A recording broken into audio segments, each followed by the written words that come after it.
Okay. Alright.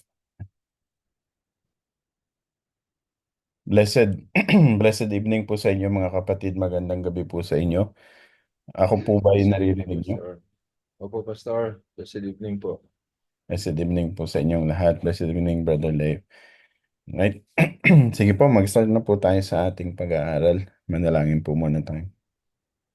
Father in heaven, Lord, once more, thank you, Lord, for uh, allowing us again, Lord God, to have this online Bible study, pag-aaral ng iyong salita, Panginoon, through Zoom. Father, tonight, Lord, dahil po namin, Panginoon, na nandun yung iyong pagsama sa amin, Panginoon. Dalangin namin, Panginoon, ng patuloy na pagbibigay liwanag ng banal na Espiritu, pag-illuminate ng yung mga salita, Panginoon. Excuse. Upang maintindihan po namin ng lubos ng iyong mga salita, Panginoon. Dalangin patuloy na dinadalangin ko po, Panginoon, na sa bawat oras, sa bawat mga pagkakataon na kami nakakarinig ng iyong salita, Panginoon, na kami nagbubulay-bulay ng iyong mga salita, nandun, Panginoon, yung paglakas ng aming pananampalataya, the strengthening of our faith, Lord, because we know, Father, Romans 10:17, you said that faith comes from hearing and hearing the message, hearing and hearing the word of God. So therefore, Father, tunay nga, Panginoon, we claim that sa pag-aaral ng iyong salita, Panginoon, mas lalong titibay, mas lalong lalakas ang aming pananampalataya sa iyo. At hindi lang yan, Panginoon, tulungan mo rin po kami, Panginoon, upang ang pananampalataya na ito, Panginoon, ay maisa pamuhay po namin, Lord God. Ang sa gayon, Panginoon, ang makita po sa amin ng mga tao, Panginoon, is yung aming buhay na isinasapamuhay namin, yung aming pananampalataya, at maging living testimony po kami, Panginoon, sa mga sa nakararami, lalo na, Panginoon, to those who doesn't have the right relationship yet with you, Father. Kaya mo po na maging living testimony ang aming uh, pamumuhay, Panginoon. Lord, tonight, I ask that you bless everyone here, Panginoon, na kasama ko po, O Diyos, at even, Lord, yung mga kasama po namin, Panginoon, na maaaring nakakonect sa online, or even, Panginoon, those that will join us, Father, later through the recordings, Lord God. I hope and pray, Panginoon, that we will have a good interaction tonight. That I hope and pray that Holy Spirit, you will rule our hearts, you will rule our mind. Nang sa gayon, Panginoon, ang mga salita mo, Panginoon, na aming pong pag-aralan tonight, Lord God, tunay, Lord God, na ito po ay, Lord, may tatanim sa matabang bahagi ng aming puso, Panginoon, so that, Lord, in time, Lord God, tunay ito ay lalaki yayabong, Panginoon. Maraming salamat muli, Panginoon, sa gabing ito, Lord God. Tinataas po namin ang gawain na ito sa iyong pangalan namin, Panginoong Kristo. Amen and amen. Praise the Lord. Sige po. Amen. Start, start na tayo. Okay. So once more, God bless po sa inyo, brothers and sisters. We're going to start another week na ating Bible study. And once more, kung meron kayong katanungan, if you have questions, please feel free to just interrupt me. Just just unmute and interrupt and ask your question. And if meron pong katanungan naman diyan sa sa ating online, you can always put your question sa comment section, or you can send you can send a private message. Alright? So, mag-start na po tayo sa ating pag-aaral. And our topic for tonight is, gaya nga ng na-discuss natin last week, ang pag-uusapan po natin is about itong backsliding na tinatawag.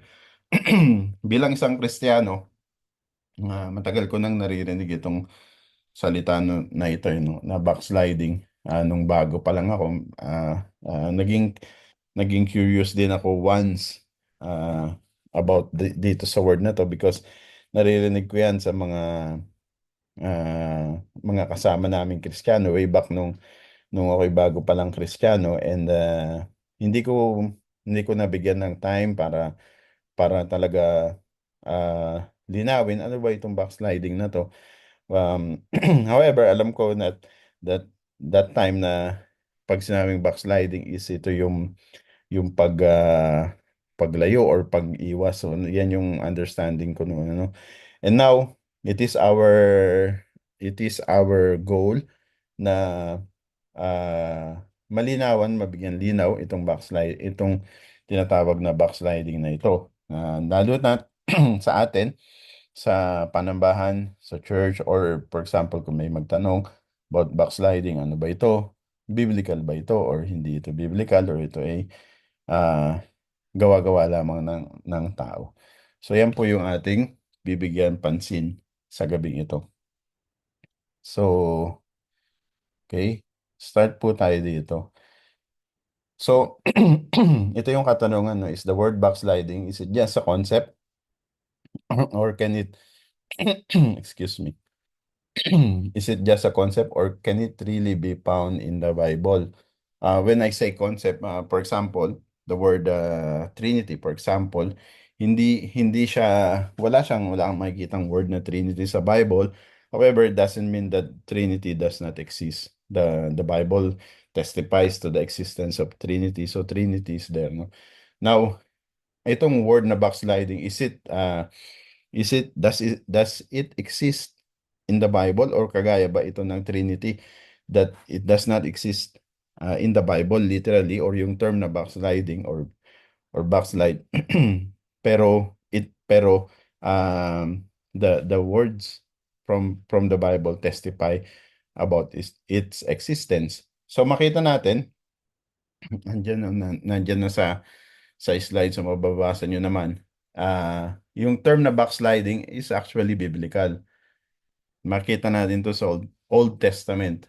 So, again, ang alam natin na the Old Testament primarily was written in Hebrew and the New Testament was written in Greek.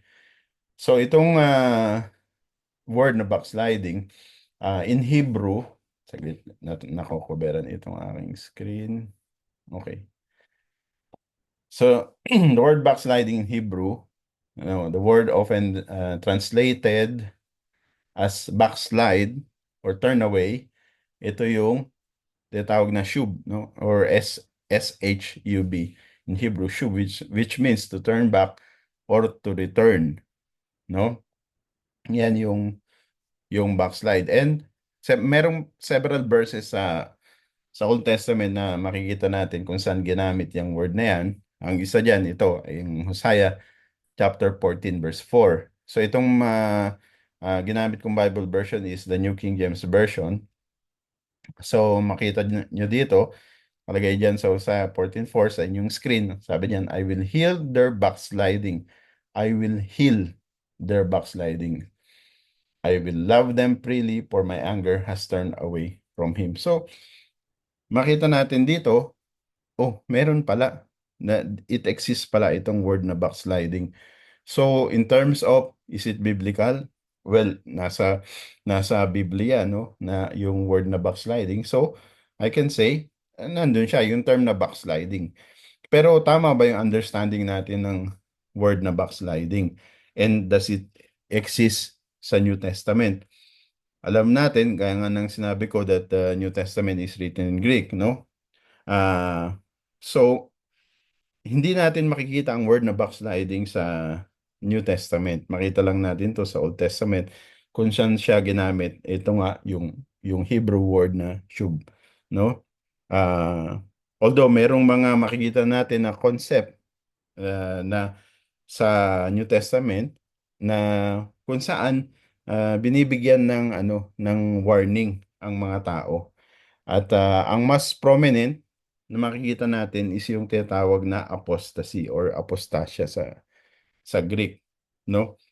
So again, so is backsliding itong tinatawag natin, is it biblical? So yes, sabi natin that it is a biblical term kasi it exists in the Old Testament. Particular use nito hindi lamang diyan sa Hosea 14 verse 4, makikita yan meron pa ring mga ibang term. And normally ginagamit ito or nagamit ito sa Biblia in the Old Testament with regards doon sa repeated spiritual failures at pag-turn away ng mga Israelita sa ating Diyos, no? So, makita natin diyan, binasa na natin yung Hosea chapter 14 verse 4. Makita rin natin diyan sa Jeremiah chapter 3 verse 22. Anong sabi diyan? Pwede pong pakibasa kung sino pong nandyan. Jeremiah chapter 3 verse 22. Basta ko pa, si Ronel po. Sige po, Brother Ronald. Uy, bro, nandiyan ka pa. Jeremiah 3:22. Return, you backsliding children, and I will heal your backslidings. Indeed, we do come to you, for you are the Lord our God. Thank you. About Proverbs 14:14 naman po. Pwede pong pakibasa. Ako po. Sige po. Proverbs 14:14.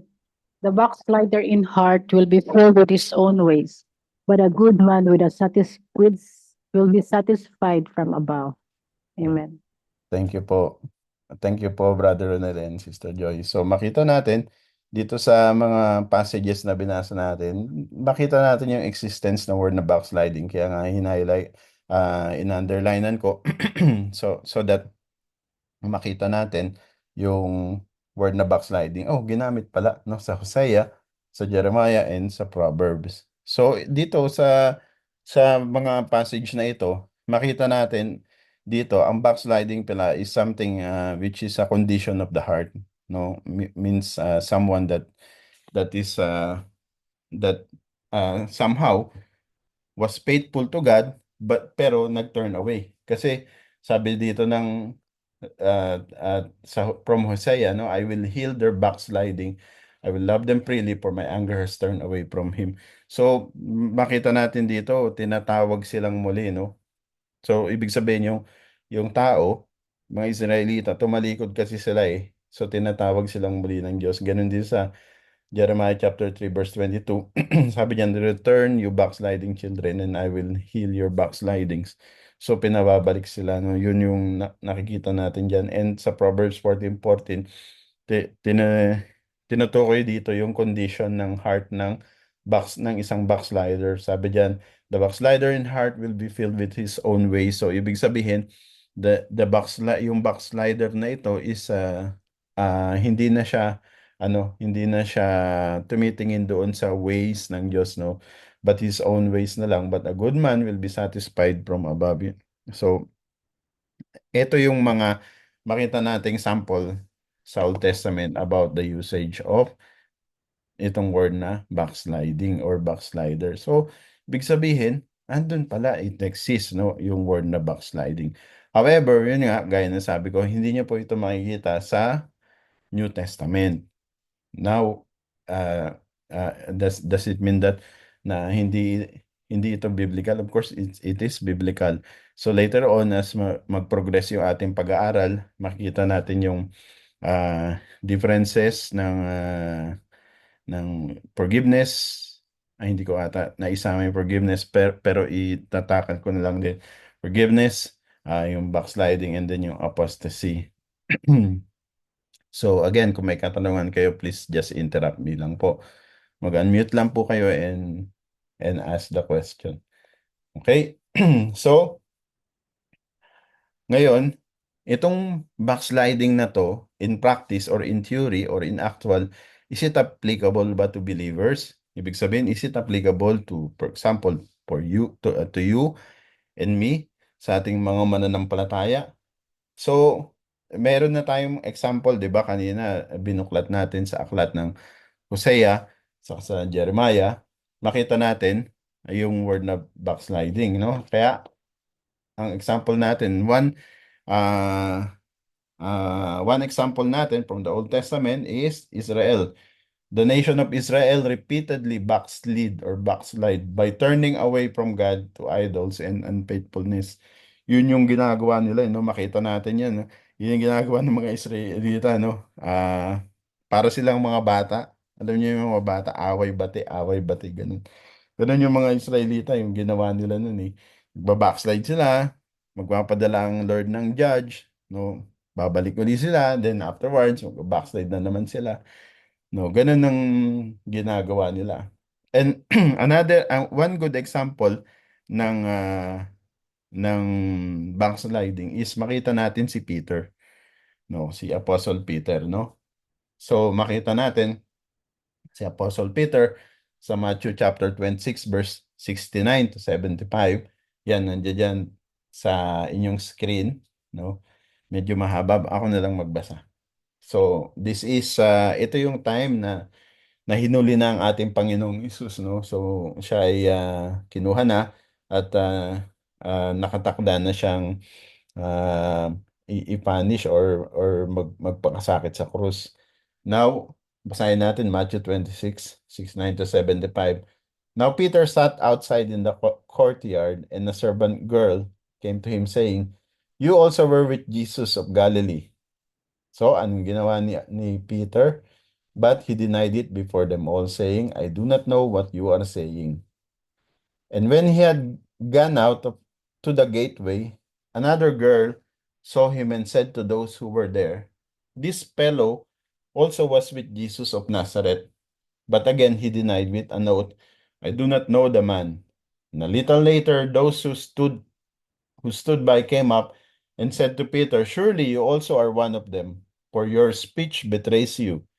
Then he begins to curse and swear, saying, "I do not know the man." Immediately a rooster crowed, and Peter remembered the word of Jesus, who had said to him, "Before the rooster crows, you will deny me 3 times." So he went out and wept bitterly. Now, makita natin itong dito, this is one example kung bakit ang tao nagba-backslide. There are times na napipressure sila. No? Kagaya nito si Peter, he was pressured. No? So, because he was pressured, at of course, natatakot siya, no, na ma, ma, na parusahan din. So he denied the Lord Jesus, no? Kaya while itong specific term na backslide ay hindi siya ginamit sa New Testament, pero makikita natin na nandoon ang warning sa New Testament about to the believers about falling away, no, or returning to sin. Makita natin yan sa mga passage ng Hebrews chapter 6 verse 4 to 6. Pero again, hindi ginamit yung word na backsliding dito. However, itong Hebrews chapter 6 verse 4 to 6, uh, mas nagaano siya, ang tawag ba dito? Mas nagsaside siya dun sa definition ng apostasy. Saka mamaya yung ginamit na Greek word dito, dadaanan din natin. Dun sa isang slide na lang i-discuss ko. Then sa 2 Peter chapter 2 verse 20 to 22, makikita rin natin na doon din yung warning at ito rin yung tinutukoy din dito about apostasy. Now, sa ating understanding about dito sa term, sa word na backsliding, we need to note na kung ano yung mga condition bakit ang tao nagba-backslide, no? At isang condition diyan is yung kanilang spirituality, yung spiritual condition nila. Because ang backsliding kasi is not just an outward behavior, pero most often meron itong deeper spiritual problem or ni-reflect na condition ng puso ng tao, no? For example, ang isang tao he may continue religiously yung mga rituals kumbaga, pero sa kanyang puso backslidden na siya sa kanyang puso. So for example, merong isang tao na uh, let's say nakikita mo parati siya sa church, nag-church siya parati, pero yung puso niya malayo sa Diyos. So yun yung condition ng isang backslider. Hindi doon sa kanyang physical na ginagawa, kundi doon sa nagmumula doon sa kanyang puso. Kaya nga sabi ko, it's a problem of the heart, condition of the heart. So, that's why pagka ganitong merong merong meron kayong kakilala or alam na ganito yung condition, napaka-importante yung restoration, no? Napaka-importante 'yan. Because kung makita natin yung Hosea chapter 14, no? Kung saan natin binasa kanina yung word na backsliding. Pero kung babasahin niyo yung mag-start kayo magbasa nun sa verse 1 to 4, nandoon makita niyo yung pagtawag ng Diyos. Tinatawag niya yung mga tao na mag-return sa kanya, and he promised to restore them. Basahin ko sa Hosea chapter 14 verse 1 to 4. Hindi ko na nailagay diyan. Basahin ko po. Sabi dito, O Israel, return to the Lord your God, for you have stumbled because of your iniquity. Di ba ganyan ang nangyayari sa atin, di ba? Kapag meron tayong mga pagkukulang, mga kasalanan, we stumble, and uh, uh, sometimes uh, nag, nagbababad tayo doon, napapalayo tayo sa Diyos, no? Pero dito makita natin, tinatawag sila ng Diyos, no? Pagpatuloy ko yung pagbabasa, no? Take words with you and return to the Lord. Say to him, take away all iniquities, receive us graciously, for we will offer the sacrifice of our lips. Assyria shall not save us. We will not ride on horses, nor will we say any more to the work of our hands. You are our gods, for in you the fatherless find mercy. I will heal their backsliding. I will love them freely, for my anger has turned away from him. No? Ganun din makita rin natin sa Jeremiah chapter 3 verse 12 to 14, hindi ko na babasahin. Nandoon yung pagtawag ng ating Panginoong Hesus. Kaya importante na kaya maganda na pinag-aralan natin to, kasi importante na pag merong ganitong condition, dapat ma-discern natin, kasi ang kailangan talaga ay restoration, no? So, makita natin sa Hebrews chapter 3 verse 12 to 14, sabi diyan, beware brethren, lest there be in any of you an evil heart of unbelief in departing from the living God, but exhort one another daily, while it is called today. So makita natin dito, ito yung no, yung tayo pala as a church, as a community, dapat yun ang ginagawa natin. Dapat hindi tayo, kunyari, for example, may nakita tayo na kapatid natin and we think na napapalayo siya. Dapat hindi natin siya i-despise. Dapat hindi natin siya um, hindi natin i-distance yung sarili natin sa kanya, no? But dapat we exhort him, no? Dapat mas lalo natin siyang, kaya doon ko naiintindihan yung yung word na sinasabi na nagpapalakasan, no? Kaya napaka-importante sa mga Kristiyano yun, kasi pag merong nanghihina sa atin, talagang kinakailangan yung malakas, siya yung magpapalakas, yung magiging kalakasan, na ma-encourage dapat talaga, no? So, conclusion, hindi pa tayo tapos, no? Pero gusto ko lang i-conclude about dun sa backsliding. So conclusion, itong backsliding, is it biblical? So ang conclusion natin, yes, for one, na yung word na backsliding, it exists sa Old Testament, no? So yes, backsliding is biblical. It is a scriptural concept that highlights the danger of turning away from God after having known Him. The Bible not only warns of the reality of backsliding, but also emphasizes God's mercy in calling people to return, no? So ito yung mahalaga, no? Yung emphasis that God's mercy is calling people to return, right? Therefore, backsliding is not a figment of imagination. So hindi ito kathang isip lang ang backsliding, or hindi isang magandang word lang na ginamit lang para i-term dun sa mga tao na nakaka-experience ng paghihina o or somehow paglayo, no? Pero it really exists, no? So, a well-supported biblical doctrine applicable to both the nation of Israel and the individual believers. Yun nabasa na nga natin kanina. So, sabi nga natin, it exists, no? So, ngayon, para mas maintindihan natin, iga, bigyan natin ng analogy. So, ah, for example, kagaya ko, gusto kong gumanda yung aking kalusugan, gusto kong maging healthy ako, maging fit ako. So, anong ginagawa ko? So, nagbabike ako, ah, nag, ah, nag, nagti-treadmill ako, no? Nagwo-walking ako, tapos yung mga kinakain ko, so hindi ako kumakain ng mga matataas sa cholesterol, paminsan-minsan na lang. Tapos, ibig sabihin, inaayos ko yung kalusugan ko. No? That's what I'm trying to say. However, over time, no, over time, lalo na pag patuloy mong ginagawa yan, naka-experience ako na, na, yung talagang nag-okay yung pakiramdam ko.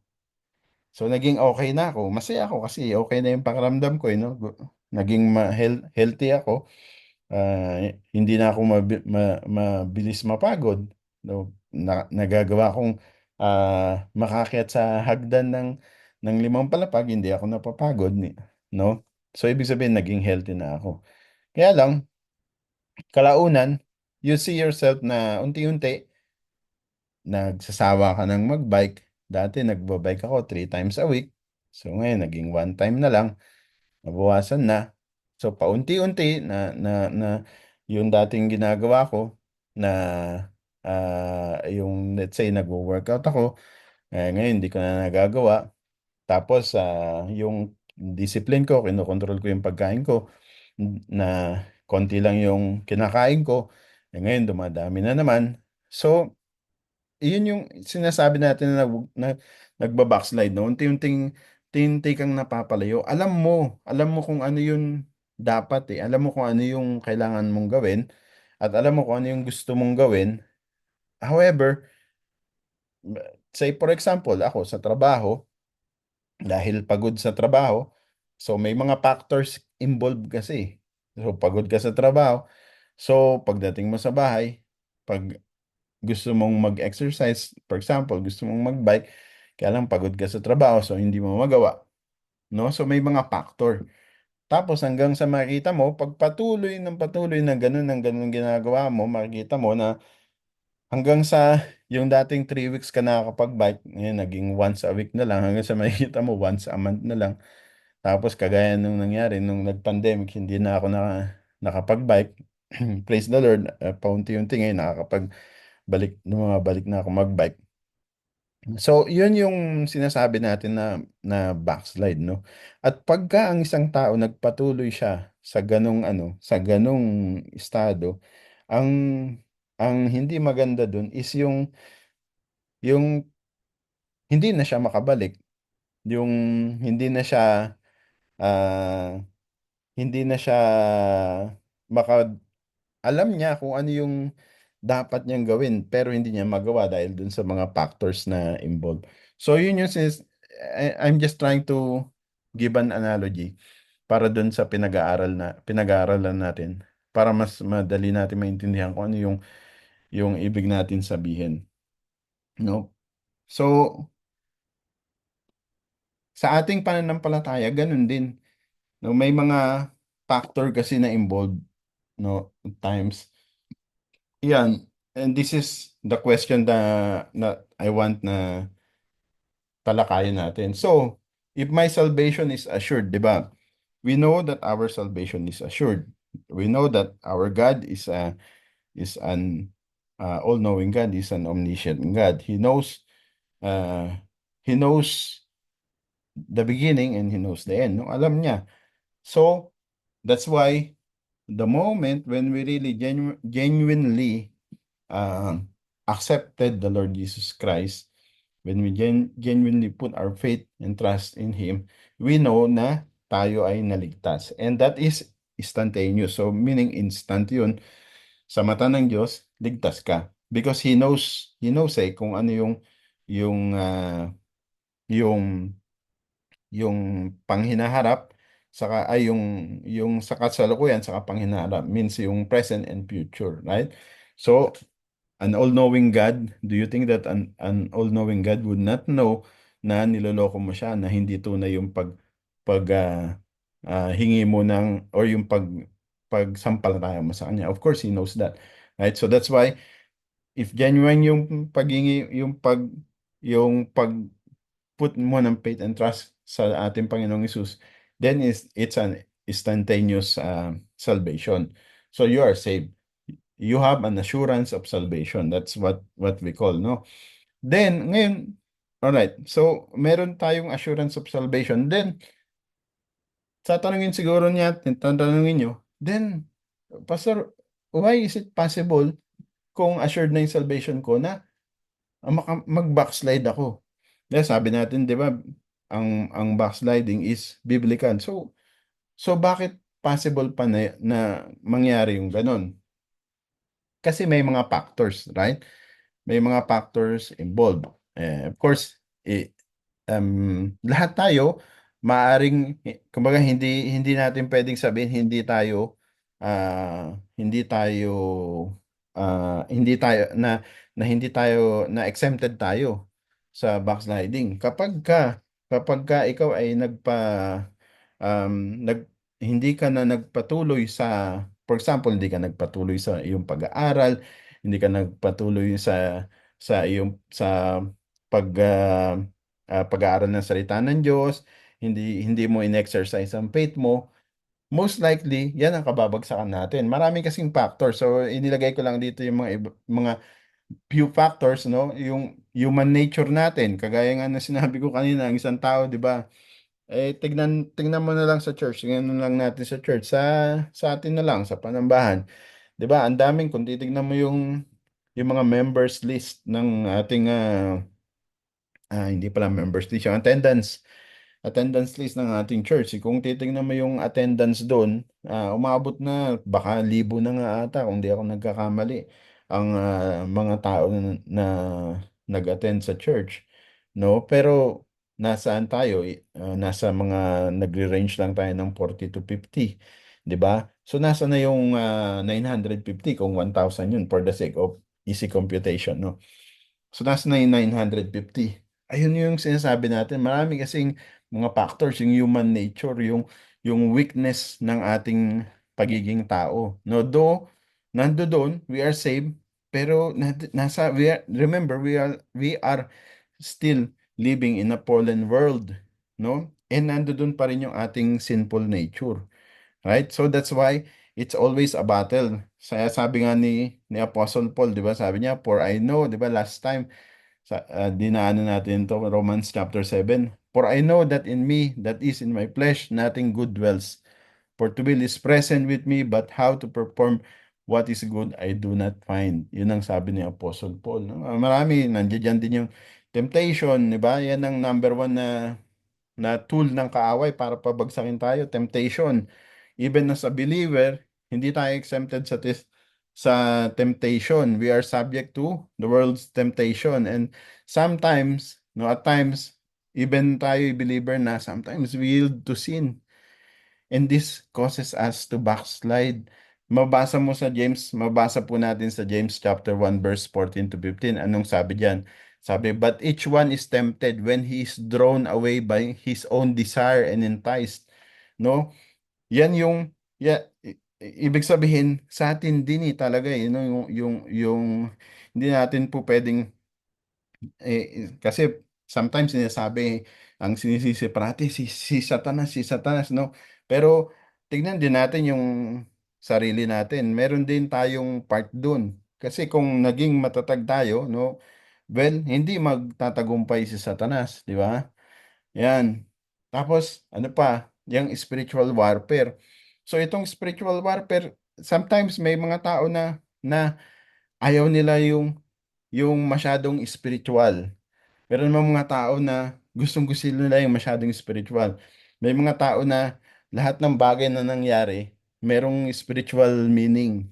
Meron namang mga tao na may mga supernatural na nangyayari pero ayaw pang aksipin na yung spirituality ng mga nangyayari. No? Remember, in Ephesians chapter 6 verse 12, ang sabi ni Apostle Paul, no, for we do not wrestle against flesh and blood, but against principalities, against powers, against the rulers of the darkness of this age. So sabi niya diyan, we do not wrestle against flesh and blood. Kasi hindi natin, dito kasi hindi sinabi sa English, hindi sinabi na itong sinasabi ni Apostle Paul dito, although dapat obvious na sa atin to na for we do not wrestle against flesh and blood. Ang tinutukoy ni Apostle Paul dito na ang kalaban natin ay hindi laman, no? Kasi ang sabi dito, but against principalities, against powers, hindi kasi sinabi dito mga evil forces or mga evil spirits or mga demons, hindi kasi sinabing ganyan. Kaya sometimes parang ang hirap i-grasp na ganun. Lalo na pagka nakikita natin may problema, ang nakikita ng physical na mata natin. Pero kung aaralin mo ng maigi yan, yung Ephesians chapter 6 verse 12, makita natin na ang tinutukoy ni Apostle Paul dyan is mga demonyo, mga espiritu, mga spiritual being. For example na lang, yung sinabi niyang principalities, ang Greek word ng principality na yan is arkas. At yung arkas na yan is a type of a fallen angel. So when Apostle Paul said that we do not wrestle against flesh and blood, ang sabi niya dyan, but against principalities. So ang tinutukoy ni Apostle Paul, yung fallen angels, no? Yan yung mga unseen na kalaban natin, no? Ano pa, principalities, yung powers. Baka iniisip nyo yung sinabi ni Apostle Paul dito na powers is yung mga powers na nakaupo sa gobyerno ngayon, nakapwesto, no? Ang powers na ito sa Greek, ito yung exousias. This is a kind of fallen angel, no? Na delegated authorities, enforcer to ng mga fallen angels. Tapos, nandiyan din yung rulers of the darkness of this age. Ang Greek naman yan is Cosmokratoras. No? Ito yung mga demonic spiritual forces. Tapos, andiyan din yung, sabi ni Apostle Paul, yung spiritual host of wickedness. Yan yung pneumatica punerarias, puneras para punerarias tuloy. Ito yung mga uh, um, sa Greek ang contention dito is yung kumbaga foot soldiers, mga demonic foot soldiers, kumbaga ito yung mga mabababang klase, no? So makita natin yan, even ang mga anghel, di ba, meron din silang mga hierarchy. So ganun din tong mga evil spirits. Kaya ito yung sinasabi ni Apostle Paul. Now, kung hindi tayo magiging kung nasa parati tayo nasa lahat spiritual, tapos nandoon din tayo sa wala tayong pininiwalaang spiritual. So that can become a problem because mawawala yung ating sensitivity. So dapat nandoon din yan. Kaya nga mainam yung tayo mag-aral. May nagtaas ng kamay ata. Sister Helen, nagtaas ka ng kamay? Opo, magandang gabi po. Pa-interrupt po ako Pastor, baka po mawala sa isip ko eh. Sige po. May tanong lang po ako kasi sabi nyo kanina, di ba, yung mga evil. Yan, nandyan lang yan. So, saan siya number 1 pumapasok? Sa isip, di po ba? Sa isip ng tao. So, di ba, sabi naman doon sa Romans 12:1 and 2, sabi doon, therefore, I urge you, brothers, on account of God's mercy, to offer your bodies as living sacrifice, holy and pleasing to God, which is your spiritual service of worship. Tapos sabi sa verse 2, do not be conformed to this world, but be transformed by the renewing of your mind. So, yung mga yung tanong ko, nasa tao talaga yung para hindi siya mauwi doon sa panlalamig, sa pagka-backsliding, nasa pag-iisip niya kung talagang nire-renew niya sa Panginoon yung kanyang isipan, hindi siya mauuwi sa ganong bagay. So napakahalaga talaga na yung mga salitang naririnig niya, salita ng Panginoon, sinasa puso, sinasa isip din. Hindi lang sinasalita lang. Kasi pagka mababaw lang mababaw lang yung application, kumbaga superficial lang, mangyayari, mapupunta na siya doon sa tuluyang panlalamig niya. So, di po ba sabi niyo kanina kasi ano eh, ah, nag, nag, nag-iisip ako na kapag may nanlalamig, syempre meron tayong discerning spirit. Mahahalata naman natin yun pagka merong mga kapatid, lalo na sa church, for example, na parang iba na yung kanyang action, iba na yung kilos niya, hindi na siya dati. 'Di ba? Pagka po tawag dito yung kapag mainit sa Panginoon, yung kanyang relasyon sa kapwa mananampalataya niya, mainit din. Maano siya, may intimacy. Pero madali siyang mahalata kapag nanlalamig na siya sa Panginoon, kapag lumalayo na siya doon sa church, sa mga kapatiran. Isang ano din po yun na nagpapahiwatig na lumalayo siya.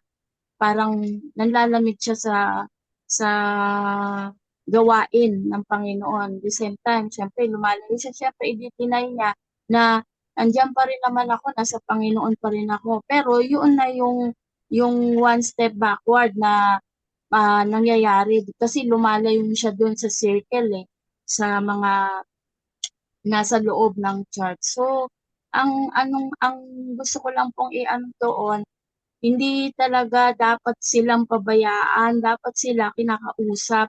And then, patuloy silang ini-encourage. Hindi lang sila basta iiwanan o yung pababayaan na lang na umalis sila. Kasi minsan ang katwiran natin, okay, pumunta naman sila sa ibang church, wala na tayong magagawa doon. Pero dapat mas pa rin, ipagpatuloy pa rin natin yung encourage sila. Kasi po sa Pilipinas, naging namin yan, naging practice namin yan sa sa pinanggalingan ko sa church.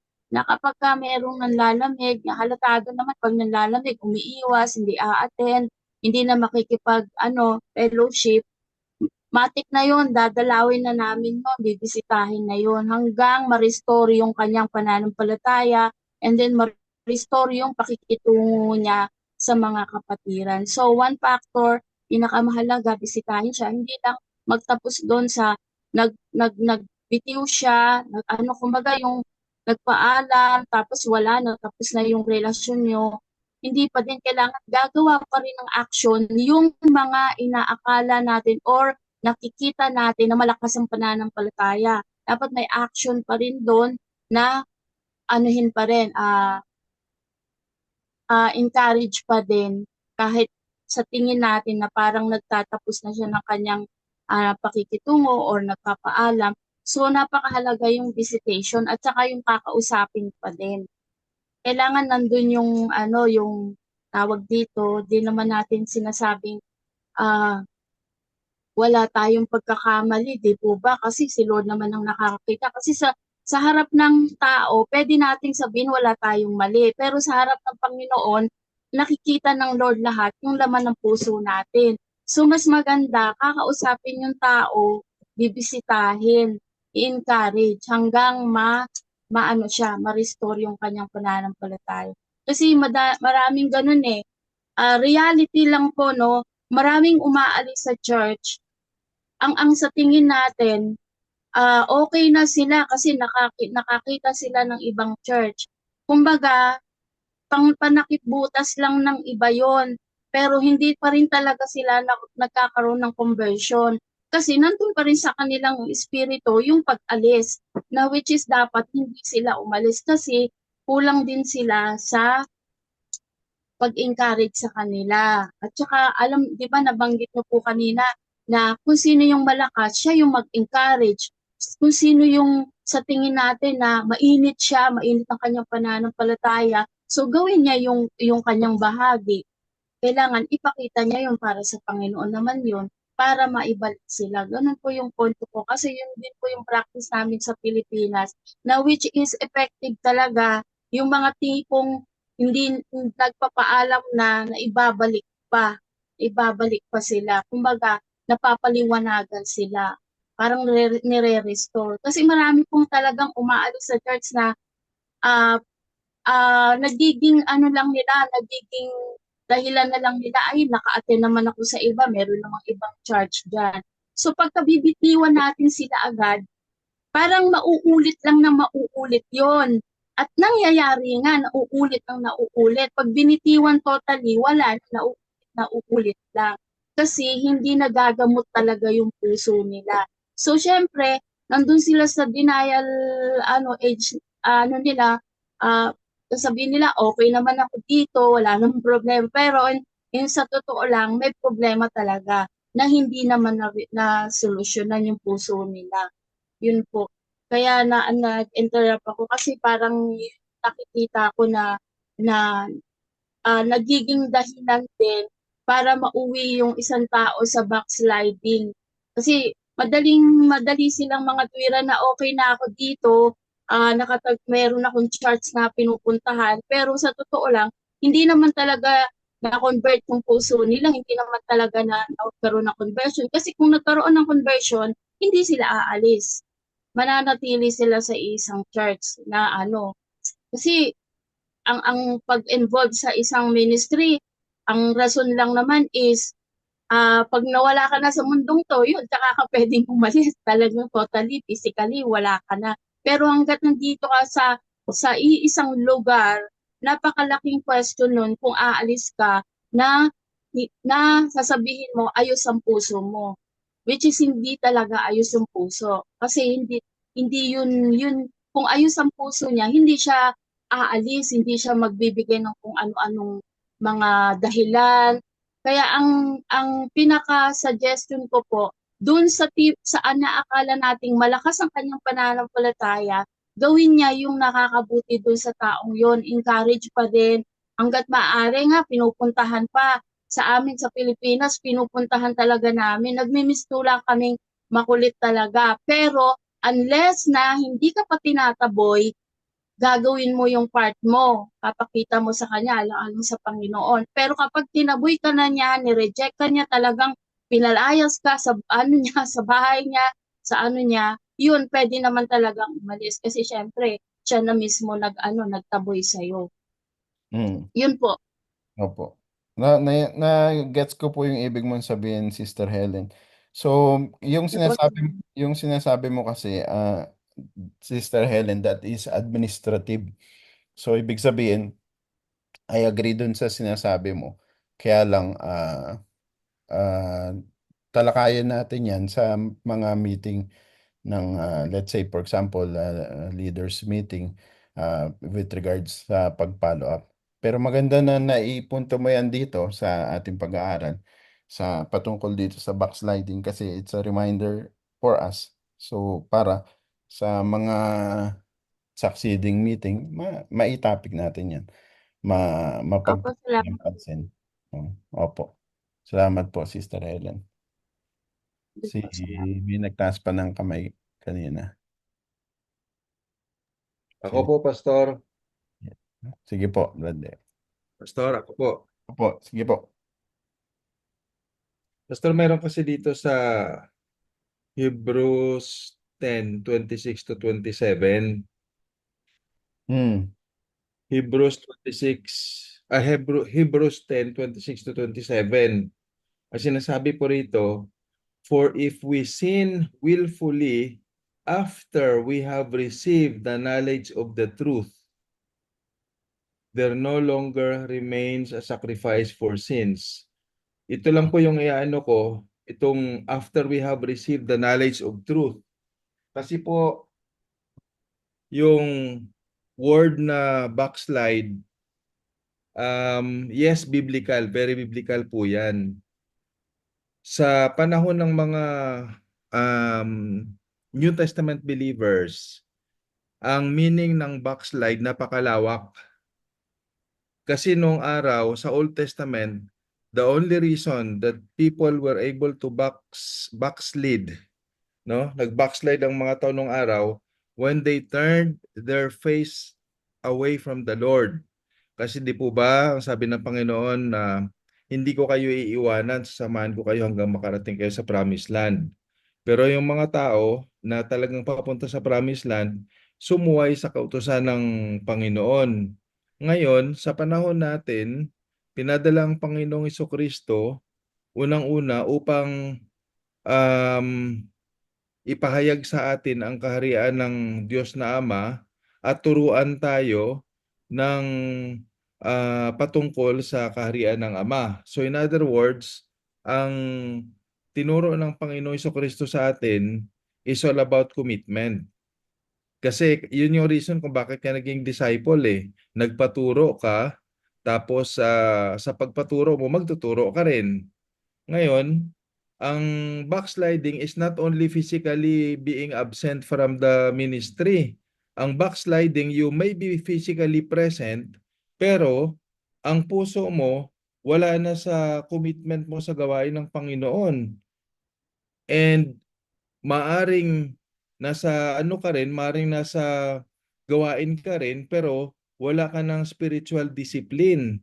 Like for example, nag-skip ka ng intercessory prayer, hindi ka seryoso sa Bible study, tapos ang fellowship mo ah, sa kapwa mo mananampalataya, medyo iba ang meaning, backsliding na rin 'yon.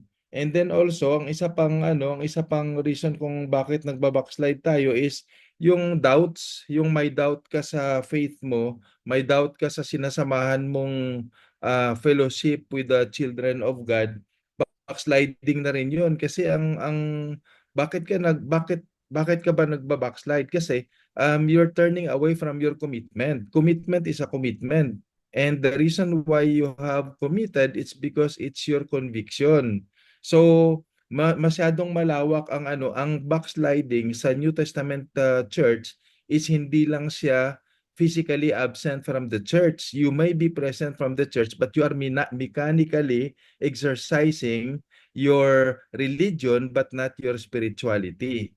Kasi ang natin is kumbaga niyakap mo na yung panawagan sa ng Panginoon na maglingkod ka eh.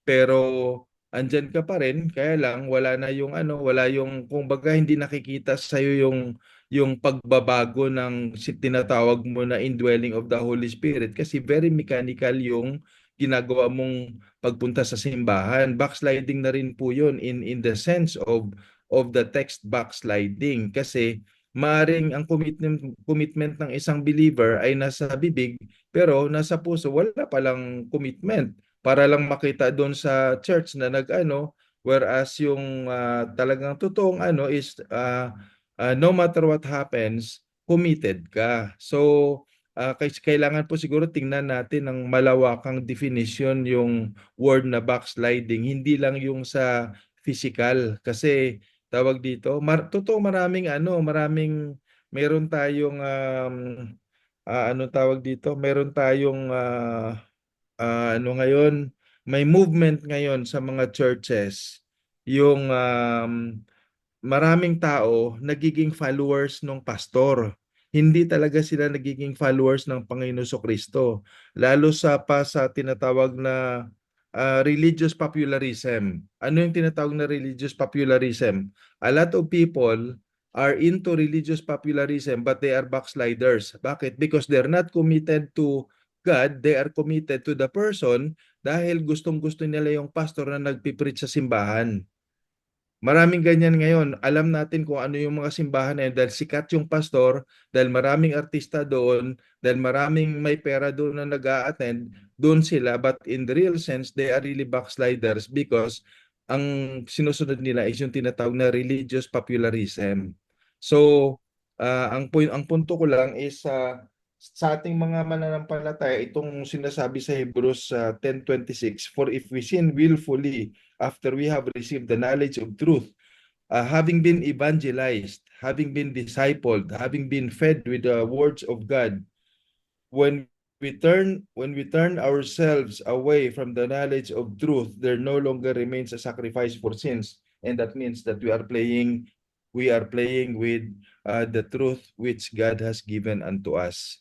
So yun lang po, Pastor, yung mai-share ko about sa backsliding, kasi uh, ano rin to misused and abused word ditong backsliding dahil sa kakulangan ng mga mananampalataya sa pag-intindi talaga kung ano ba yung backsliding na tinatawag. Actually, it's all about spiritual backsliding.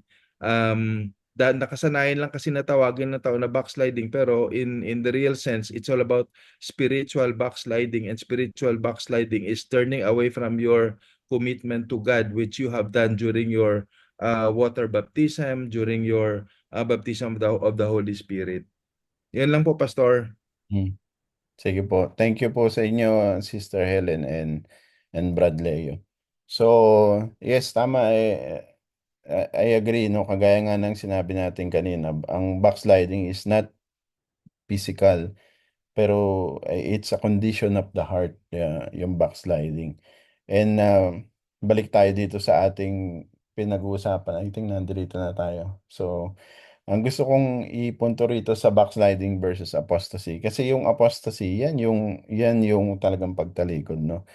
Itong backsliding is something that is temporary. So, ibig sabihin, kumbaga sa sakit, mariremedyohan pa, meron pang gamot. While itong apostasy is complete and final rejection na.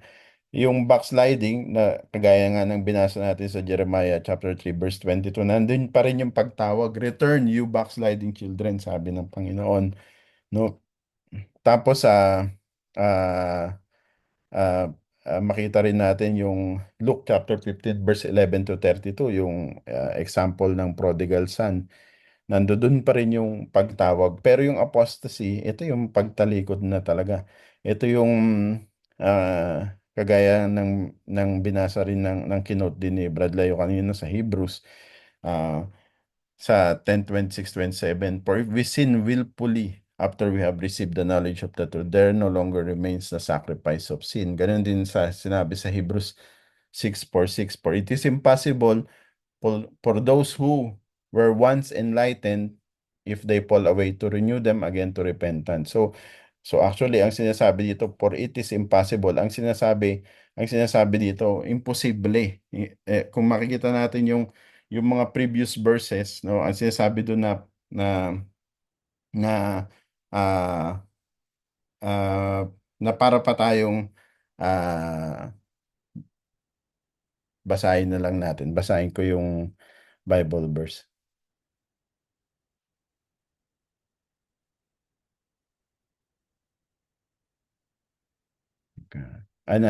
Nasa susunod na slide pala. Nasa susunod na slide, sinama ko dun. Doon ko na lang basahin sa susunod na slide. So, dito muna tayo. So, itong backslider, gaya nga ng sabi ko, backsliders can still repent and return to God. Pero yung mga apostate, yung mga tumalikod na, they demonstrate a hardened rejection of the faith. Makita natin yung 1 John chapter 2 verse 19. Ang sabi diyan, they went out from us, but they were not of us. So, ibig sabihin, kasama natin sila, pero hindi talaga sila na kasama natin, kumbaga. For if they had been of us, they would have continued with us. But they went out that they might be made manifest that none of them were of us. Saka 2 Peter 2:20-22, I think nadaanan na natin kanina to, no? For if after they have escaped the pollutions of the world through the knowledge of the Lord and Savior Jesus Christ, they are again entangled in them and overcome, the latter is worse for them than in the beginning. Alam natin that God disciplines, no? Nakalagay dyan number 3, God disciplines and restores itong mga backsliders. Pero yung apostasy, yung mga tumalikod, ano to sign na to nung false profession of faith. Um, Sabi sa Hebrews 12:6, for whom the Lord loves, He chastens and scourges every son whom He receives. So, ibig sabihin, yung, yung punishment na yun, yung chastation na yun, actually, that's a sign of love, no? Gusto kasi tayong ibalik ng Diyos. Pero, kagaya nga ng sinabi sa 1 John 2:19, dun sa mga tumalikod na, hindi na, no? Ah, alam natin sa Matthew 7:21 to 23, ang sabi doon ng Panginoon, not everyone who says to me, Lord, Lord, shall enter the kingdom of heaven, but he who does the will of my Father in heaven. So, ibig sabihin, meron talagang mga ah, ah, kagaya no, sa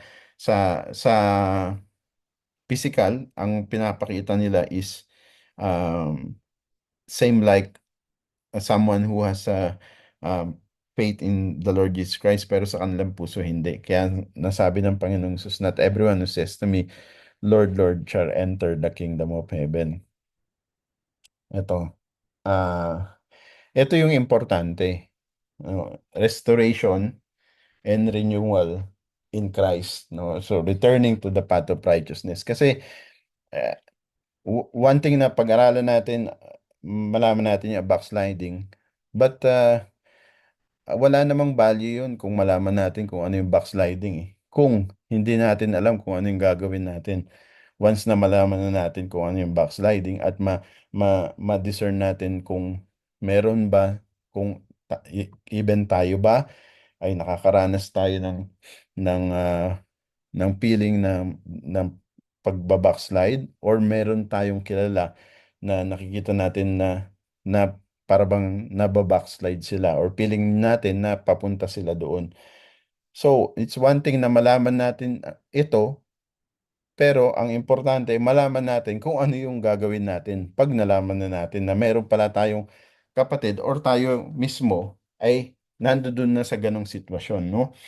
Kaya nga, sabi ko, importante natin na ma-recognize natin na um, ang Diyos at ang kanyang salita, hindi tayo tinanggalan ng ng pag-asa. Hindi tayo tinanggalan ng hope. No, if a person who is experiencing a situation as in his having a situation of a feeling a backsliding situation, pwede pa rin, no? Pwede pa rin, nandoon pa rin ang grace and mercy ng Diyos. Even if we stumble, God is always ready to restore us to the right relationship with Him. And that is the profound grace na pinagkaloob sa atin ng Diyos. No, throughout the Bible, makita natin yung example ng mga tao who turn away from God, but later they were restored through repentance and forgiveness. Makita natin si David, for example. Alam natin si David kung paano siya nangalunya, no, with Bathsheba, and how he repented and then he found restoration. Mababasa niyo yan sa Psalm chapter 51. At kanina, kagaya ng kinote natin, yung prodigal son, no, after na umalis siya sa kanyang ama, pero yung kanyang ama ay winelcome siya muli, no? Makikita niyo yan sa Luke chapter 15 verse 11. So itong mga story na to, pinakikita nito that no matter how far we may fall, God always offers a way back, no? Yan yung makikita natin, no? Kaya nga, kumbaga parang imagine ninyo na naglalakad kayo sa isang kagubatan, for example. Ang ganda-ganda nung nakikita nyo sa inyong kapaligiran. Ang ganda nung nature, eh. Siyempre, nai-entice tayo sa nature. So, naglalakad tayo, hanggang sa later on, naliligaw na pala tayo, no, nawawala na tayo. So, isipin natin, sometimes ganun tayo, no? Nag-start tayo mainit sa ating pananampalataya, at ang ganda nung nilalakaran natin, and then later on naliligaw tayo ng landas later on, no? Pero hindi ibig sabihin nun na wala ng pag-asa. May pag-asa pa rin. Nandiyan pa rin ang Diyos na parating nag-aantay sa atin. Pera lang, pera na lang kung talagang tinalikuran na natin siya. Yung nga, yung kagaya sinabi sa Hebrews chapter 10, yung willful sinning, talagang sadya, no, na pagtalikod. At makikita natin, kaya nga binigyan tayo ng Lord ng mga example saka mga passages na para mag-encourage sa atin at magpaalala sa atin na hindi niya tayo pinababayaan or nandoon pa rin ang ang kapatawaran, no? Sa 1 John chapter 1 verse 9, nandun yung willingness ng Diyos to forgive. Sabi, if we confess our sins, He is faithful and just to forgive us our sins and to cleanse us from all unrighteousness. So makita natin dito yung assurance na if we confess and repent, nandoon yung pintuan para sa restoration. And the Lord Jesus Christ, our God, is always willing to forgive no matter kung ano pa yung depth ng ating kasalanan, ng ating mga nagawa. Now, kung tayo ay nandun sa state ng apostasy, mahihirapan ka kasi nandun ka na sa state na hindi ka na naniniwala sa salita ng Diyos, no?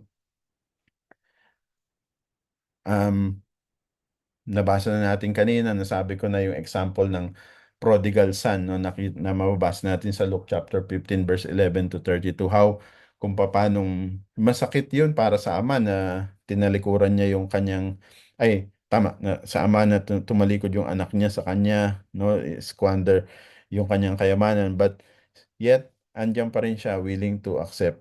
So ito yung importante, yung restoration. Sa Romans chapter 6 verse 4, ito yung siguro um i-highlight ko ito sa atin para sa inyo, no, sa ating lahat. Sabi kasi dito, Romans chapter 6:4, therefore we were buried with him through baptism into death, that just as Christ was raised from the dead by the glory of the Father, even so we also should walk in the newness of life. So, ang keyword dito is walking in the newness of life. Bakit? Kasi sometimes we see ourselves na parang nagiging mechanical tayo, no? Na okay, every Friday we go to church, we serve sa church, ano pa?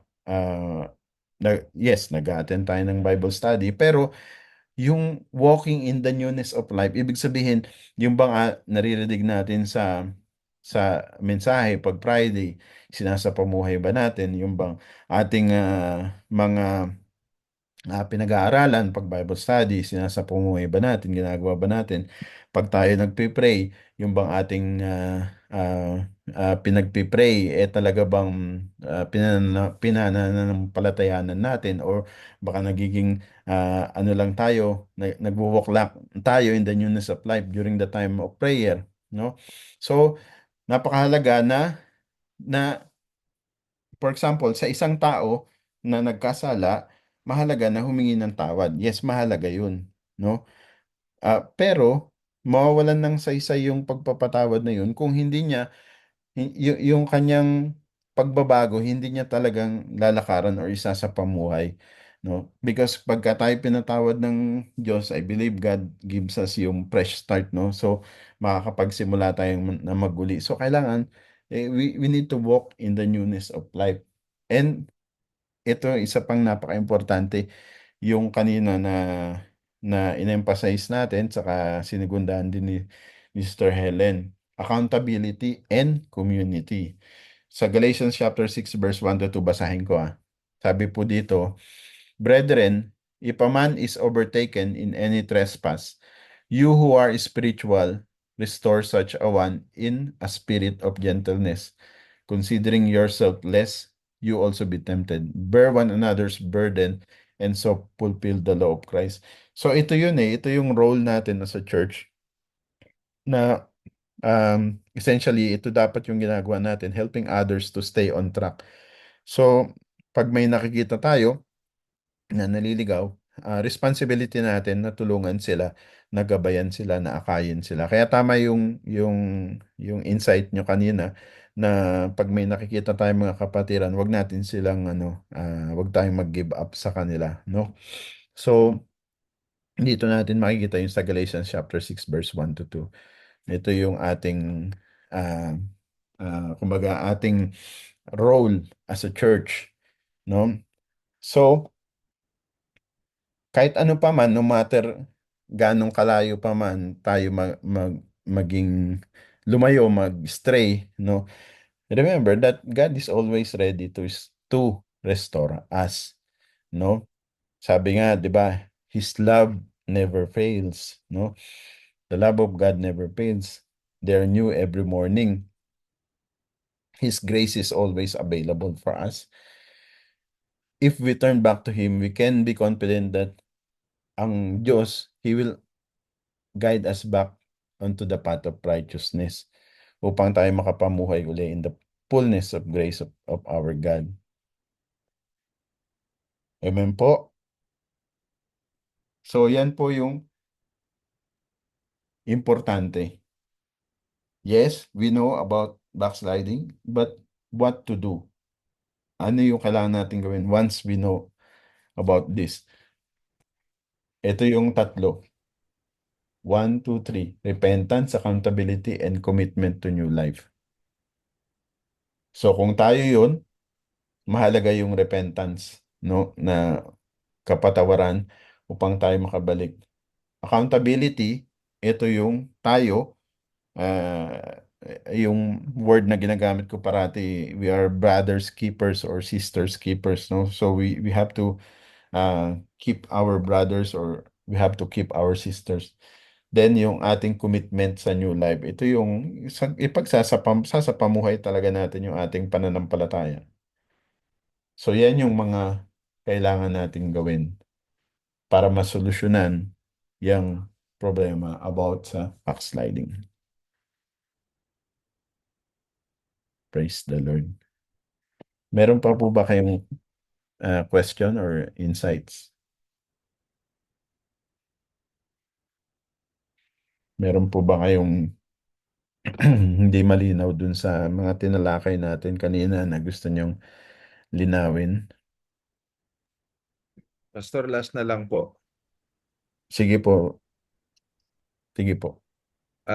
Idagdag ko lang po doon kanina sa kasi mayroon pa kasing isang term na hindi ang napag-usapan na natin ngayong gabi is backsliding. Pero mayroon pang isang term na tinatawag na spiritual stumbling block. Ang spiritual stumbling block is actually one of the cause of backsliding. Bakit po ba nagba-backslide? Well, sabihin na natin na lumayo. Bakit ba lumalayo ang isang mananampalataya sa iglesia? Because may mga stumbling block sa loob ng simbahan. So, minsan lumalabas na lang yan kapag wala na yung tao sa loob ng simbahan, whereas ang backsliding, makikita mo pa yung tao dyan, maano pa. Pero yung stumbling block talaga, minsan yun talaga yung nagiging isang hidden cause ng pag-alis ng tao sa simbahan. At maririnig mo na lang yan minsan, nasa labas na yung tao, lalo pa kapag hindi pa well spiritually fed. Tulad nitong ginagawa natin na hindi hindi nakaka-attend ng mga ganitong gawain, tapos yung tawag dito yung gawin na ilang matagal na sa simbahan pero wala hindi sila nakakapag-discern ng pagbabago sa buhay nila dahil um, wala yung talagang taos-pusong pag-commit sa Panginoon. Kasi ang commitment naman sa simbahan is commitment sa Panginoon, hindi sa tao eh. Hindi walang walang loyalty or walang ano sa kwan kasi pagka nag-commit ka sa Panginoon, commitment mo yan for life eh.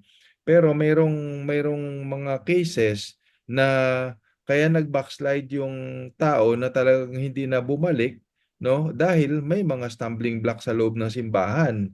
So, yun pa yung siguro isang idugtong natin sa aralin na to, yung spiritual stumbling blocks. Ano ba yung mga spiritual stumbling blocks na yon? At bakit nagkakaroon ng ganon? At saka ano naging result ng spiritual stumbling blocks sa iglesia? Kasi ito talagang lalo pa ngayon mayroong tinatawag na religious popularism, no? Na nangyayari ngayon sa mundo. Hindi lang naman yan sa ibang mundo, kahit dito sa Qatar may mga lumilipat ng simbahan dahil mas kilala yung pastor, mas maganda yung tugtugan doon, mas maganda yung samahan doon. Yun, mga religious popularism yun, no? So siguro isang iano ko kung kahit bite size lang na part ng Bible study natin, yung spiritual stumbling blocks. Hmm. Sige po, Brother Leo, i-ano po natin yan. Mm. Tama natin yan. Salamat, Pastor. Opo. So yung about dun sa insight ni Brad Leo, sa makita mo yan sa Romans 14, 12, sa 13, hindi, umpisahan ko sa 12. Sabi diyan, so then each of us shall give account of himself to God. Therefore, let us not judge one another anymore, but rather resolve this, not to put a stumbling block or a cause to fall in our brother's way. So, sama natin sa ating pag-aaral sa next na Tuesday.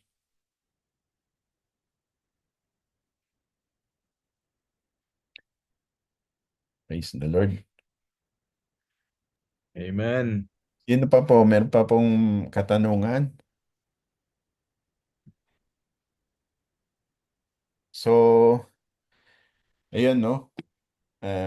Kung meron kung meron kayong kilala or meron kayong alam na somehow yung condition niya is ganyan na yung pinanghihinaan siya, no, nando dun yung falling away na tinatawag, yan yung backslide, no. So kinakailangan maging sensitive enough tayo. Ito nga yung kaya sinama ko yung 1, 2, 3 dito. Yung 1, yung repentance, this is for ourselves. 2, accountability, this is among us. We have to restore or we have to encourage. Then, commitment to new life. Ito yung sa atin naman. Pastora Joan, nagtaas ka ng kamay? Actually, Pastor, tinitingnan ko kasi yung steps 1 to 3 na binigay ninyo. More of, ano po siya more of sa point of view ng, tao who is, nandun na sa verge of falling away or pag worse na is turning away. So, yung binigay naman ni Sister Helen kanina, yun yung point of view ng someone na nakaka-witness or nakaka-discern ng nangyayaring pag falling away ng isang kapatid or kapatiran. So I'm just saying na kung yung tao mismo hindi niya ma-recognize na nandun na pala siya sa panlalamig tas papunta na dun sa papunta na dun sa pagtigas na ng puso at walang siya mismo hindi niya alam yun. Tapos within the church wala ring nakapansin nun. I don't think that's a church anymore. Alam niyo yun, kasi sabi sa Romans 15 verse 1, we who are strong ought to bear with the failings of the weak and not to please ourselves. Tapos each one should build each other up not to please our own self. So nandun yung accountability. I think looking at it at another point of view naman, meron talagang mga kapatid na shall I say, they take seriously yung accountability nila as accountability partner dun sa mga kapatiran nila. Meron naman yung iba, I'm sorry to say this, na parang they think it's a laughing stock or something that pwedeng ipagwalang bahala. Dapat hindi ganoon. Kasi 'di ba parang sa isang pamilya, pag yung anak mo ba nag-complain na masakit yung paa niya, hayaan mo lang ba? Or masakit yung ipin niya, hahayaan mo lang ba? 'Di ba dapat tutulungan mo? So in a church setting, on a family of God, ganun din yun. Pag may umangal na masakit yung ganito, tutulungan mo, or may dinaramdam na ganito, tutulungan mo, or hindi niya alam na may ganun na pala siyang say sakit, kailangang tulungan. Wag maging parang ano lang, for lack of better term, parang pinagwawalang bahala lang natin. Or kung meron naman yung kapatid na mainit na umaano doon ipepersikip pa natin yung kapatid na tumutulong. Gets niyo yung ibig kong sabihin. Dapat maging aware din tayo na na alam niyo yun, na dapat talaga na we are being led by the Holy Spirit na tulungan yung kapatid pagdating nun. Tapos kung ikaw din naman mismo, kunwari ako, parang ay hindi ko naman na ano ko na parang hindi ko kayang abutin si kapatid. To make an example, Sister Helen, gamitan kita example, nakita ko nag-move si Sister Helen, siya na yung kumausap. Ang gagawin ko, mag-intercede ako, pag-pray ko. Hindi ko tatawanan si Sister Helen o hindi ko siya pag-iisipan ng masama o hindi ko, alam niya yon. Ang magiging contribution ko, since hindi ako yung gumalaw, may ibang inersyang Holy Spirit na gumalaw, ang ano ko, accountability part ko doon is ipag-pray, mag-intercede para ma-win back yung kapatid. Mm. Yun po. Mm. So, thank you, Pastor Joan. Tama naman, kaya nga yun nga yung accountability natin. Pero sa church setup, dalawa kasi yan. Merong tayo as a church, as a community, ay ito yung accountability natin. Pero within the church, meron ding administrative responsibility. So, anong ibig nang sabihin dun? Yes, as a community of believers, accountable tayo. Pero merong mga tinalagang leaders, so meron din silang discernment. So, nakikita natin kung sino yung kumbaga sa ano ba ang tawag doon yung sa mga bunga pinoprotektahan natin kasi yun ang trabaho ng ano ng ng leader no, na protektahan yung kawan. So nakikita natin doon kung yun ba is something na makakasira sa kawan o hindi. So that's what I'm trying to say. So what I'm trying to say is sa level natin as believers, as brothers and sisters in Christ, dapat talaga dapat tayong mag-abutan. Kumbaga, sa level naman ng mga leaders sa administrative, nandoon pa rin yon, pero meron tayong responsibility na administratively para doon na protektahan yung kawan. Nakakuha mo yung ibig kong sabihin. So, kaya mm, pagdating sa mga leaders, medyo hindi po pwedeng basta-basta ng banat na ganun. Kinakailangan ibabalansehin, no? Kaya mas maganda pag-usapan natin 'yan pagka yung mga meeting para yung ating mas ma-improve natin yung ating ah, way ng ma-enhance pa natin yung ating kumbaga yung parang organization ba ng ng ating church. Hindi ko sinasabing organisasyon ng church. Church is a community of believers, but what I'm trying to say is yung ating ano ba yung correct term? Yung kumbaga yung system ba? Yung system kung paano natin kung paano tumatakbo yung ating panambahan. Kanina may nakita ako nagtaas ng kamay. Sino yung nagtaas ng kamay na yun? Sister Presi? Opo, Pastor, ako po. Opo.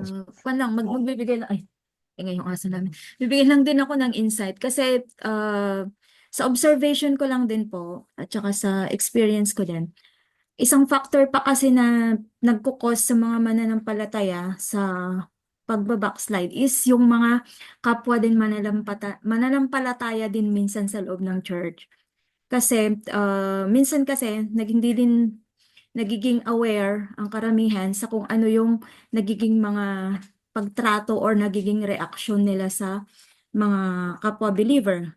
Kaya imbes na minsan nakakapag-encourage, kung minsan nagbibigay pa ng discouragement sa kapwa mananampalataya. So, at saka minsan din, aminin man o hindi, um, may mga times kasi na lalong-lalo yung mga bago, sila-sila rin lang yung mga magkakasama.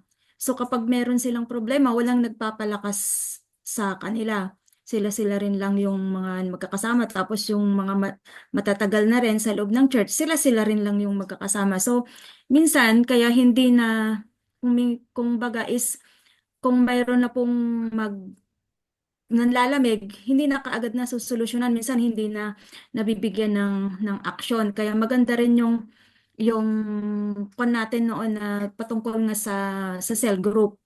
Kasi small group siya, so pag may mga problema, nakikita kaagad ng mga leaders. So maganda rin po 'yon. So ang kon lang kasi minsan may mga times na talagang nagkakaroon din ng neglect sa mga kapwa natin mananampalataya. So, yun po. Mm. Thank you po sa paalala na yan, Sister Pressy. So I think na Amen. Amen. I think na lahat tayo ano tayo diyan, no. And ang masasabi ko doon sa sa babalikan natin yung Matthew chapter 18, no. For example, yung kagaya nga okay, pinag-aaral natin about backsliding and about accountability. Sabi natin na pagka merong feeling natin na nandun sa puntong parang nandun sa falling away state sa tingin natin. So, dapat maging accountable tayo sa kanya, that we encourage him. And it's also the same thing also pag may nakita tayo na kapatid naman na let's say sa tingin natin na meron siyang maling ginawa or maling ginagawa. Kasi maaaring sa perception or sa perspective niya, tama yung ginawa niya. Pero maaaring sa perspective ng iba, mali. So kaya ang sabi sa Matthew chapter 18, di ba? Ang sabi doon, kung meron kang nakita na ginawa ng kapatid mo na sa tingin mo ay mali, mas maganda kausapin mo siya ng sayo lamang, kayo lamang dalawa mag-usap.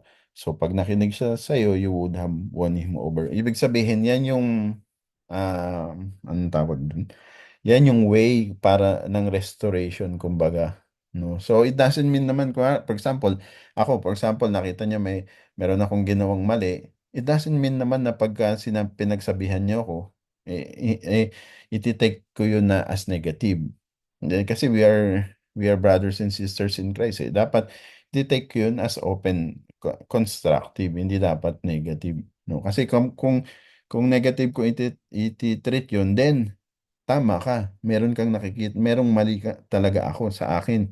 Kasi yung mere point pa lang na yun na nandun ka, nagsasabi ka para i-correct ako, tapos binablank ka na kita or hindi kita tinatanggap, there is that's an indication that there is something wrong.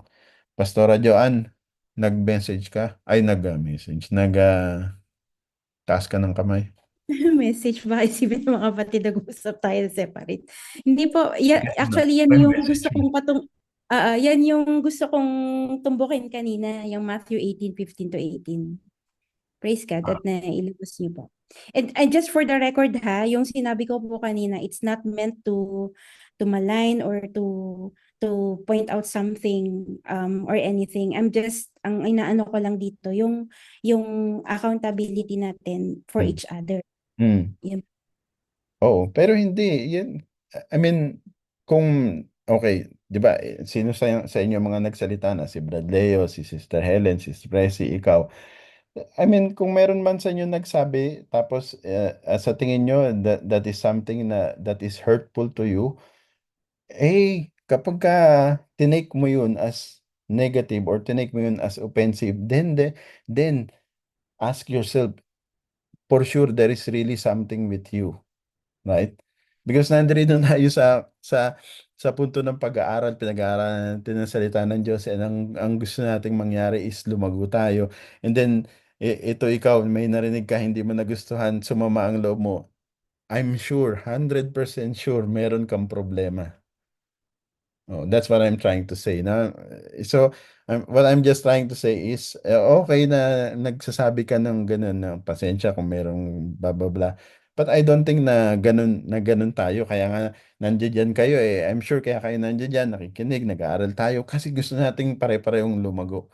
Nandoon tayo, open, kumbaga open tayo. Open tayo sa salita ng Diyos, and open tayo sa paglago. Kaya, yun yung sinasabi ko na gusto kong na maganda na magkaroon sa atin. 'Di ba?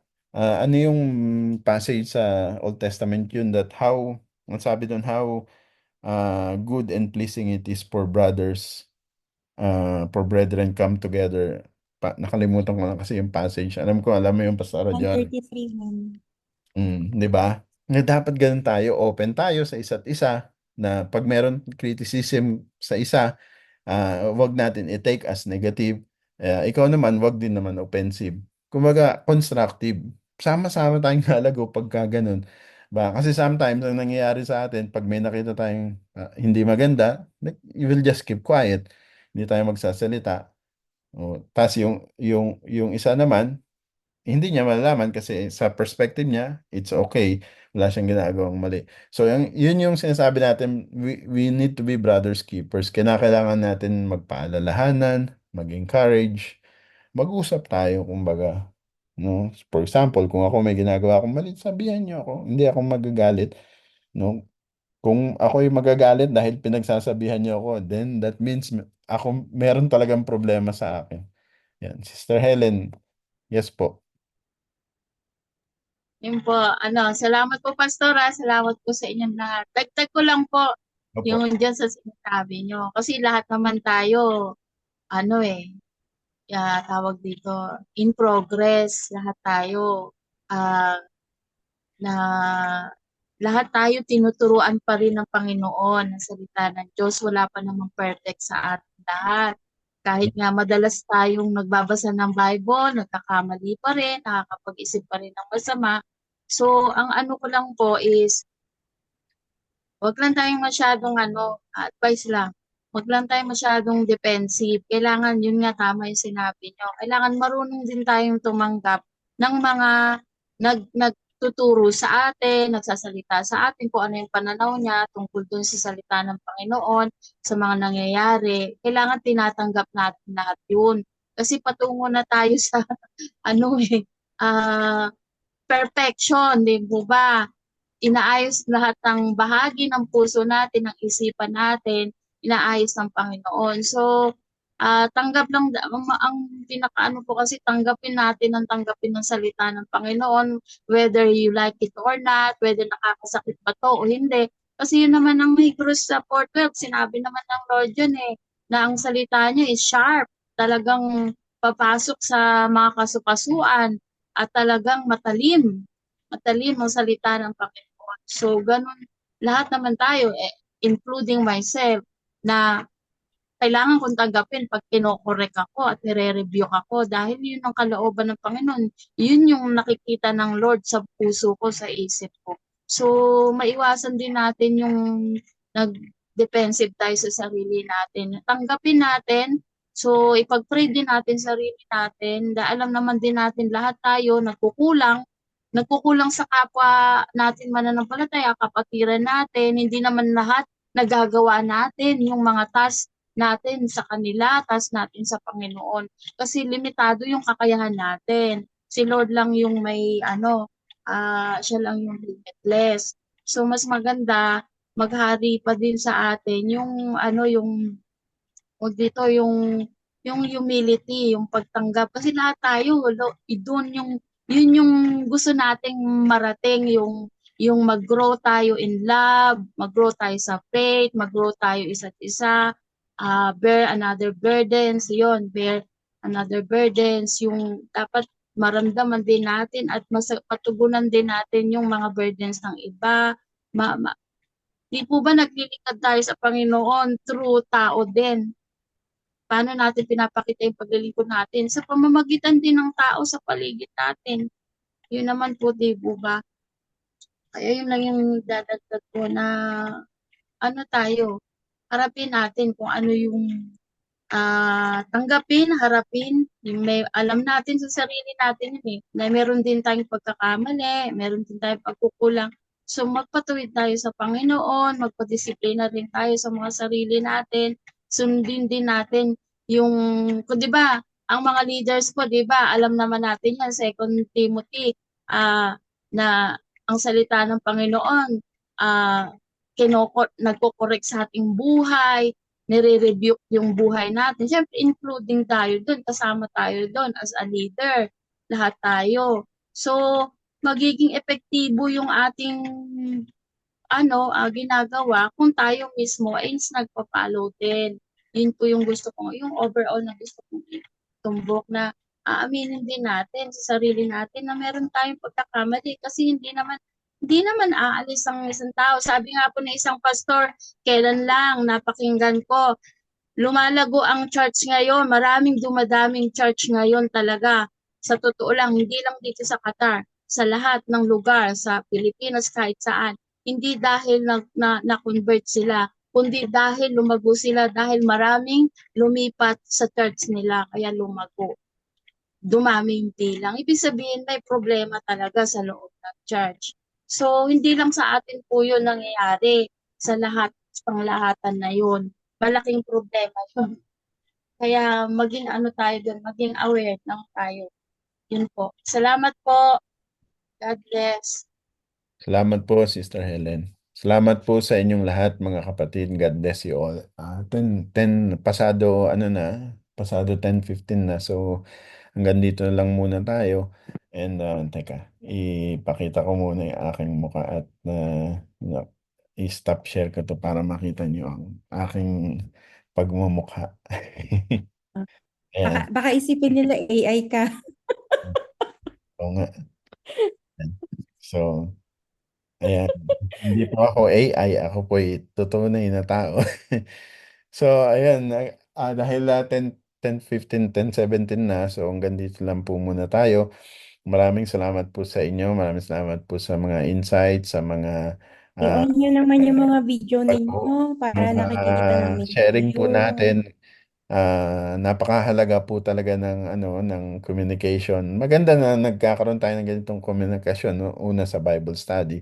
Kasi ako talaga naniniwala, parati kong sinasabi kay Pastora Joanne yan na kung walang communication hindi hindi kami mag-grow yung relationship namin. Kaya talagang importante. Ito, yan, nakakapag-communicate tayo. And Ako pa talaga naman sinabihan. I really pray and hope na patuloy tayong lumago ng lumago. Alam niyo yun. So, God bless you. And next Friday, gaya ng nabanggit ni Brother Leo, so isasama natin yung spiritual stumbling block. Tama, bro, no? Kung hindi ako nagkakamali. Nagtaas ka ng kamay, Pastor John? Wala nang oras. Huwag ka nang Naka-recorded pa ba tayo? Recorded na ba? Oh, Hindi, teka lang, recorded pa recorded din. na pa ba? Hindi na? Recorded pa din. I-cut mo na. Mag-pray muna Kasi tayo. nandyan si Brother Ronel, na ano lang ako yung sa, ano niya kanina, prayer request niya. Sige. Sige, Hmm. ano ko na, total tapos Hapon na na lang yung po. Bible study.